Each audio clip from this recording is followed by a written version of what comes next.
The Protectors of the Wood podcast.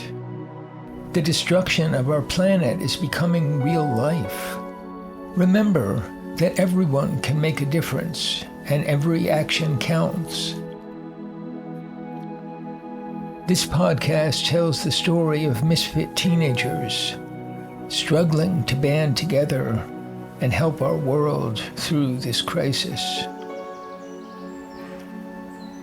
Episode number 72. The Call of SOPHIA.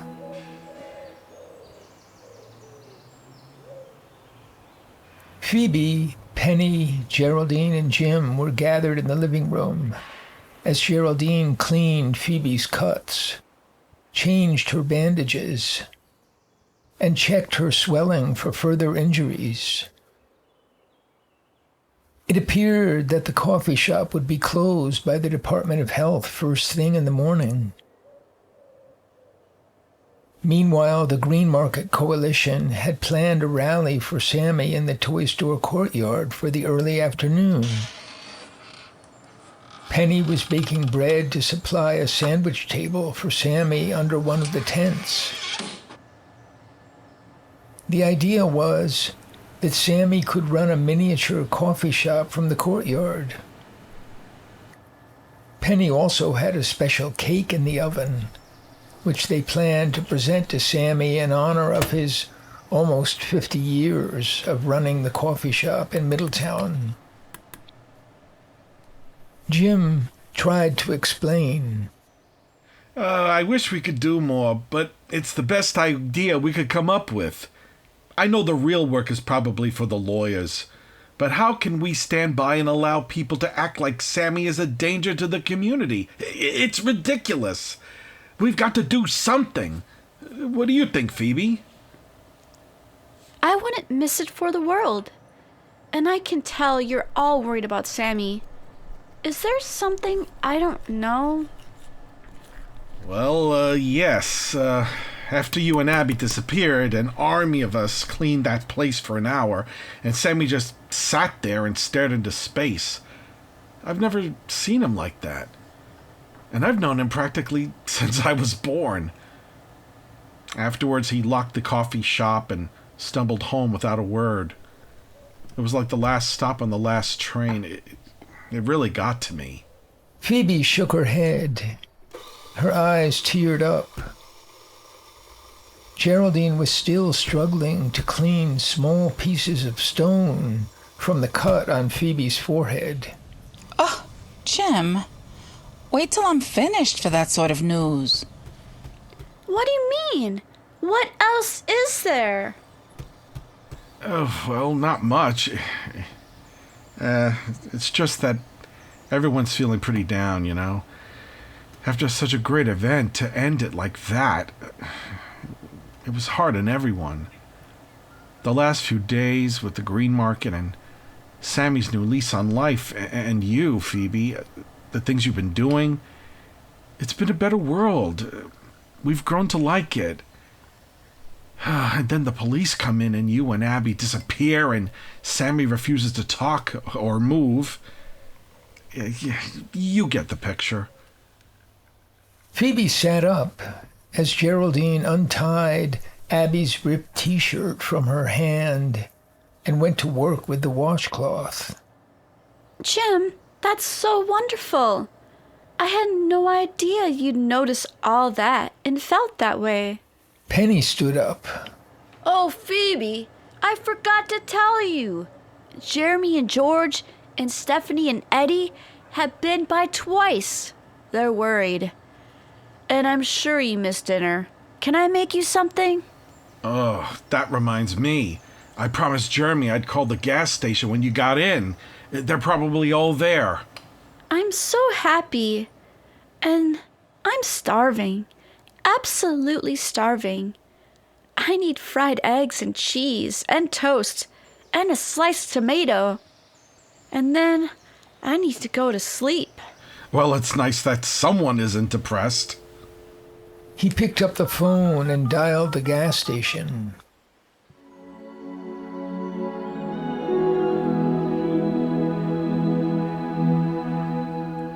The new day dawned, clear and hot, promising to be yet another scorcher. Phoebe had set her phone alarm for 10 a.m. She rose like a tired soldier and got ready for another day of battle. In the clear light of day, her happiness had gone into hiding. Her attitude now was grim. Her head ached. She felt dizzy. It was hard to stand up. The swelling in her right knee was as bad as anything since the operation. She could barely walk to the bathroom. Her eyes were so swollen, she was looking out of slits. In the mirror, she saw a face she hardly recognized. She limped back to bed and stared at the ceiling. I probably don't have much time. I've got to hide Abby's treasures. Phoebe rose again and took the notebook out from underneath the mattress, intending to hide it under a drawer. But her curiosity had been aroused. She opened the notebook and found 2 sheets of paper crammed full of closely packed, very neat handwriting with nicely rounded letters that Phoebe recognized from seeing Abby's letter to Glenda. Abby had printed the call of SOPHIA across the top. It was clearly the letter from Reverend Tuck to Wendy, copied by Abby. Phoebe's pulse quickened. I think I've heard some of this already, but let's see. She began to read and felt like Tuck was reading to her. My dear Wendy, I must let you know that my long struggle has been rewarded. She spoke to me in a dream that was vividly in my mind as I awoke very early this morning. I immediately wrote it down. I could not see her, but she spoke directly to my doubts as if her goal was to put them to rest. I was out walking in the forest and I saw a dark spot in a stone ridge. Going closer, I found the opening to a cave. I could not enter more than a few steps for fear of being lost in complete darkness. I had no light and no idea what to do. And then I heard a high, uneven, broken voice. I pictured an old woman speaking. "There you are," she said. "I've been waiting for you. What took you so long?" "I'm lost," I replied. "I'm a minister, but I no longer know what to say." "Listen," she said. "I have a message for you, for I too am a preacher. I was brought forth before time began and given a job to do, a job I love. I was here at the creation, adding and mixing and guiding the ingredients of this world, using the wisdom of God to bring the divine will to life. I rejoiced at the flourishing of life on earth, and have been devoted to this world over the long ages of victory and defeat, rise and fall, gain and loss. My own spirit is mixed in, indistinguishably, a part of the substance of this world, and I am in your heart, a living image in your soul. You may have forgotten me, but I have not forgotten you. I can see your peril, confusion, and suffering. I am calling out and asking you to call out. Inside your heart and soul, I am calling you. Everything is at stake. Mother Nature is wounded. Humans have been careless and greedy. Don't bother to deny it. In your heart, you know. That is why you suffer and are confused. You know that humans have the ability to destroy everything. You know that the current road leads to destruction. The only path forward demands that you become stewards of this rich and glorious planet, guiding and planning and working for a future for all life. I am holding out my hand. Come, let us work together.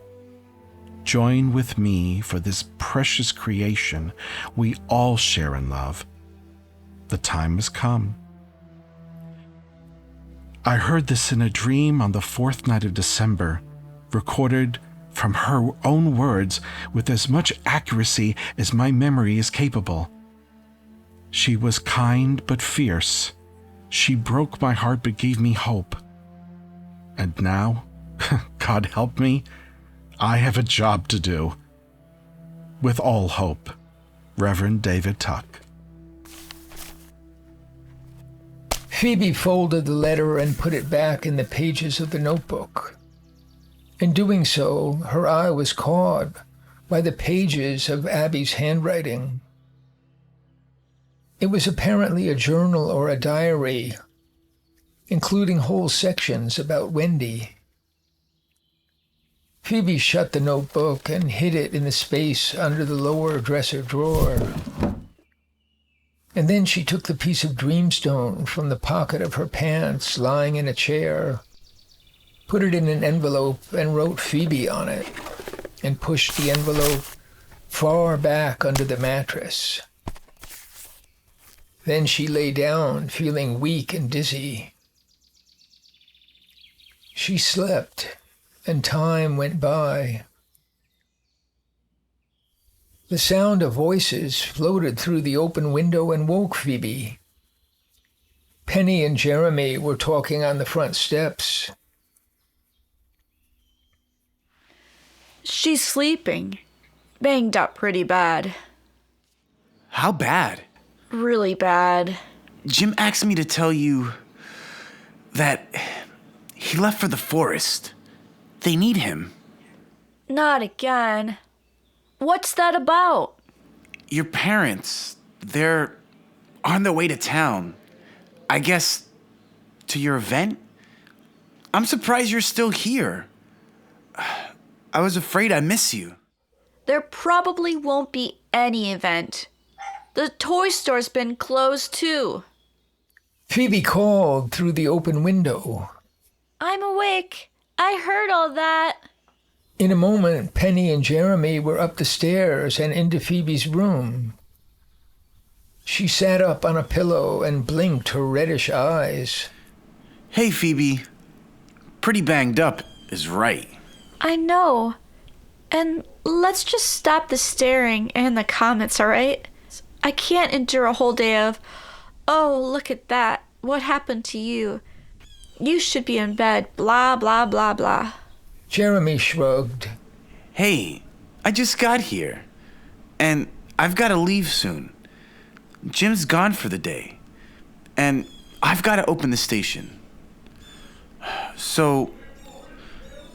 And by the way, I'm so glad to see you. He gave her a kiss on the cheek. Watch out. I guess I'm pretty sensitive about looking terrible. But I want to tell you how fabulous you were last night.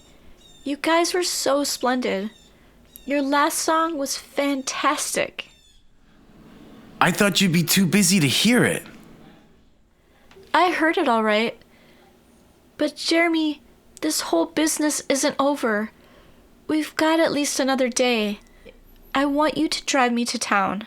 I was going to say the same thing, but I can't help thinking it's useless. What are we even going to do with the cake and the breads? There's no party. Nowhere to sell anything. It's all over. Phoebe should stay in bed, and I should look after her. Well, I'm not going to stay in bed. And bring the cake, damn it! I'm glad you planned a party for Sammy. It's a nice idea. He deserves it.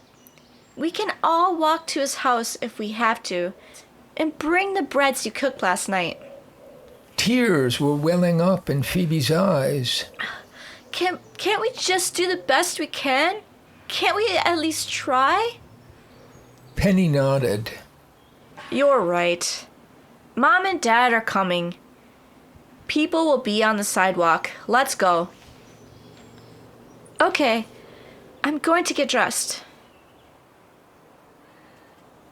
By 3 o'clock, Jeremy, Phoebe, and Penny drove up Bridge Avenue in the tow truck. The streets were baking in the sun. They unloaded bags of zucchini bread and the cake onto the deserted sidewalk in front of the coffee shop. No one was around.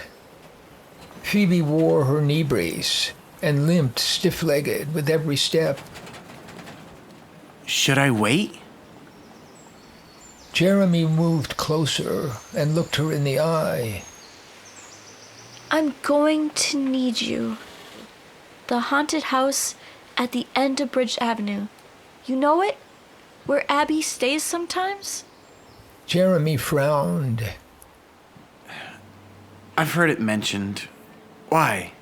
I just wanted to be sure you know where it is. We'll have something important to do today. Meet me here.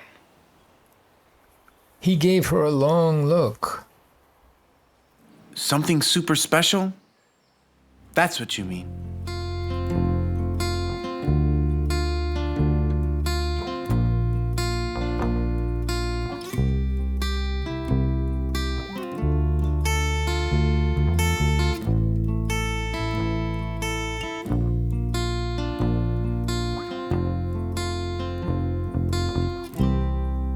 Come follow me. It's alright, you see. There's nothing for you to fear. Come on over here. You can see me through your tears. I'll listen to you. I hear what you say. Go ahead and cry from your heart. I'll see your part. With me, there's always a way.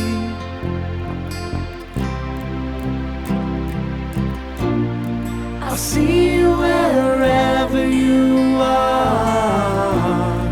You can't be too near or too far. Any place you may happen to be, I can shine for you to see. Come close to me, and you'll surely see how life begins all around. See what you found. Just walk through the door. In my world there's always some more. The best is in store. The real story goes on and on.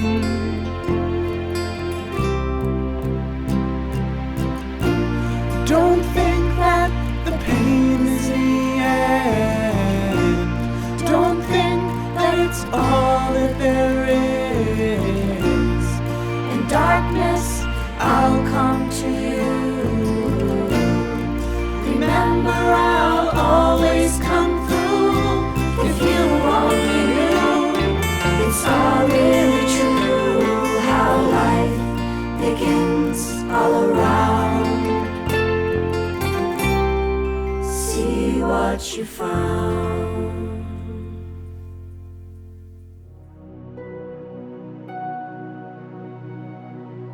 Thanks for listening to the Protectors of the Wood podcast. Find all our podcasts, songs, and projects on our website, protectorsofthewood.com. And to all the eco warriors out there, remember, everyone can make a difference, and every action counts.